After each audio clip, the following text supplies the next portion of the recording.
February is always a beautiful month for stars, but this year February is not so great for planets.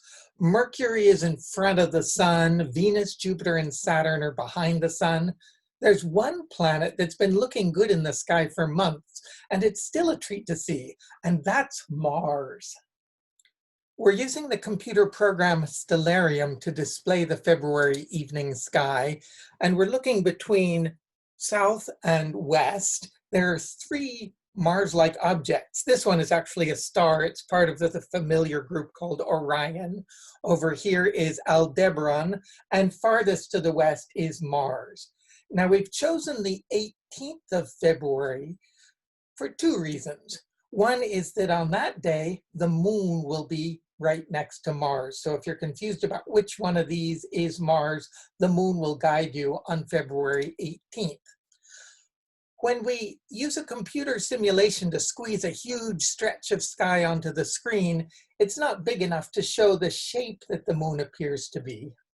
But if we zoom in, we see that the moon appears as a fat crescent near the planet Mars. I also see that the Pleiades, a beautiful star cluster, is in that neighborhood. You should look for the Pleiades near Mars in February, but maybe not on the 18th, because when the bright moon is nearby, it's hard to make out the fainter stars of the Pleiades. There's one other reason that I've chosen February 18th for looking at Mars, and that's because earlier that day, a spacecraft will have landed on Mars. The mission is called Mars 2020, and the lander will be a rover called Perseverance. This is an illustration of the rover being lowered after a successful entry into the Martian atmosphere.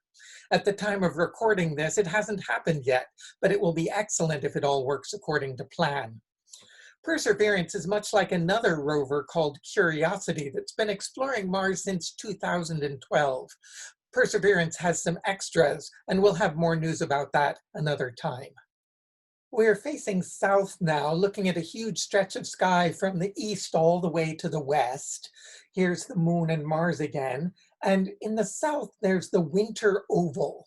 If you haven't seen the winter oval yet this winter, look south for Orion with the two arm stars, the two leg stars, and what people notice most, the three stars of Orion's belt.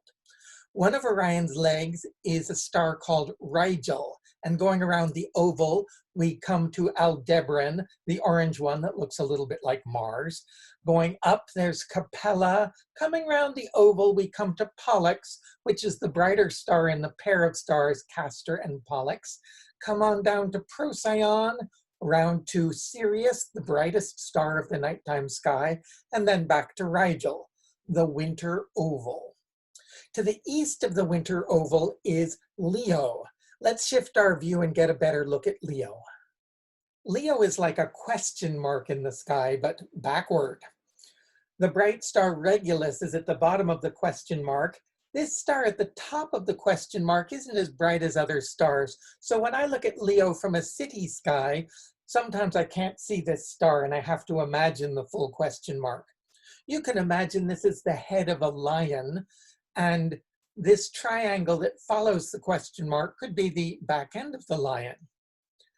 Now, Leo's been up in the evening sky, the late evening sky, for some time now, but it's in February that these stars become visible as it gets dark in the evening.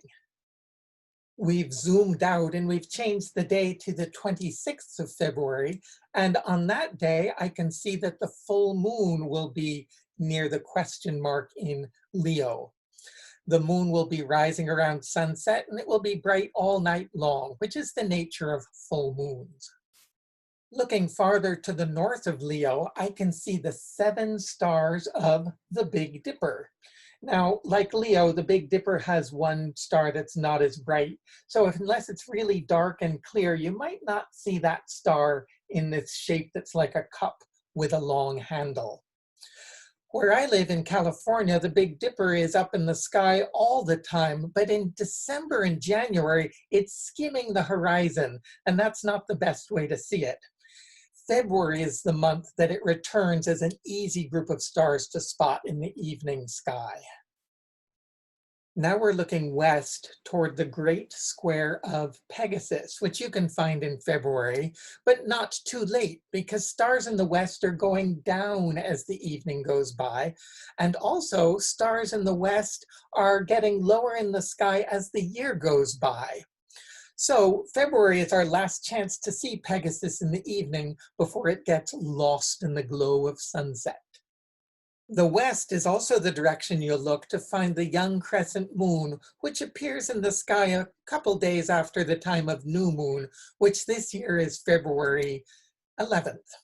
The spots here show the position of the crescent moon in the evening sky after sunset, but we've enlarged the moon so you can see the shape you'll expect to find.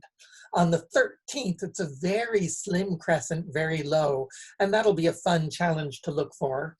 As the days go by, it gets a little fatter and a little higher in the sky and easier to see.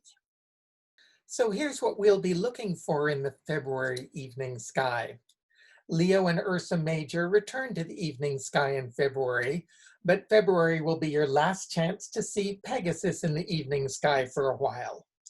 Oh, find the young crescent moon on the 13th, 14th, or 15th. The full moon will be in Leo on the 26th. Check out Mars and you'll see the moon next to Mars on the 18th.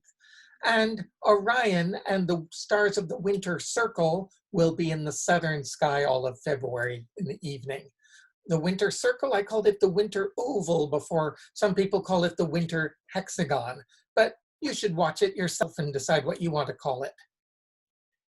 And remember, it's winter, so dress warmly.